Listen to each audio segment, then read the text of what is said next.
दोस्तों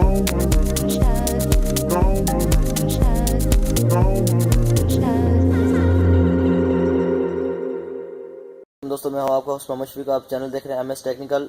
अगर आप मेरे चैनल पर न्यू हो तो प्लीज़ सब्सक्राइब कर दें और साथ लगे बेल आइकन को दबा दें ताकि मेरी लेटेस्ट वीडियो आप जल्द से जल्द पहुंचती रहें। और आज की वीडियो बहुत इंटरेस्टिंग होने वाली है, बल्कि इंटरेस्टिंग नहीं, बहुत ही बैड होने वाली है। क्योंकि बैड इसलिए ये वीडियो होने वाली है क्योंकि जो यूट्यूबर हैं उनके लिए बहुत ही यूट्यूब की तरफ से एक अफसोसनाक खबर है। मैं आपको बताता चलूँ कि जो यूट्यूबर सब जो कहते हैं सब्सक्राइब करो, और मैं आपको सब्सक्राइब करता हूँ चैनल, या इस तरह का कहते हैं, तो उनके चैनल को सब्सक्राइब को कम किया जाता है, या ऐसे चैनल जो इनको बंद किया गया है और चैनल बंद हो गए हैं तो उनके सब्सक्राइबर कम हो गए। मिसाल के तौर पर अगर आपके 50,000 सब्सक्राइबर हैं तो उसमें से 20,000 सब्सक्राइबर वो कम कर देंगे और ये यूट्यूब पे चैनल मोनेटाइज होने नहीं देगा।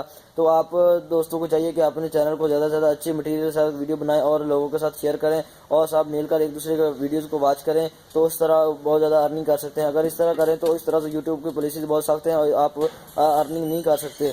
तो इससे पहले मैंने काफ़ी वीडियोस बनाई हैं, तो आपको मिल जाएगा। प्लीज़ मेरे चैनल को सब्सक्राइब कर दें और शेयर लोगों दोस्तों के साथ शेयर कर दें ताकि उनको भी पता चल जाएगा। जो वेबसाइट वगैरह से आप खरीदते हैं, बाय करते हैं सब्सक्राइबर, वो भी उनको पता चल जाता है क्योंकि वो यूट्यूब है, उनकी वेबसाइट है यूट्यूब, तो वो उनको रिमूव कर रहे हैं और जो रियल सब्सक्राइबर हैं वही उनके हैं। तो ये मोनेटाइज के लिए बहुत ही ज़्यादा प्रॉब्लम कर रही है। आपको चाहिए कि अपने यूट्यूब पे बहुत एहतियात के साथ काम करें, और ये बहुत दफ़ा लोगों के साथ हो चुका है। यूट्यूब की तरफ से हर नई अपडेट आती रहती है, पॉलिसीज आती रहती है। अगर आप मेरे चैनल को सब्सक्राइब करते हैं तो आपको हर पॉलिसीज़ का जल्द से जल्द मैं आपको वीडियो भेजता रहूँगा। Thanks for watching. अल्लाह हाफिज़।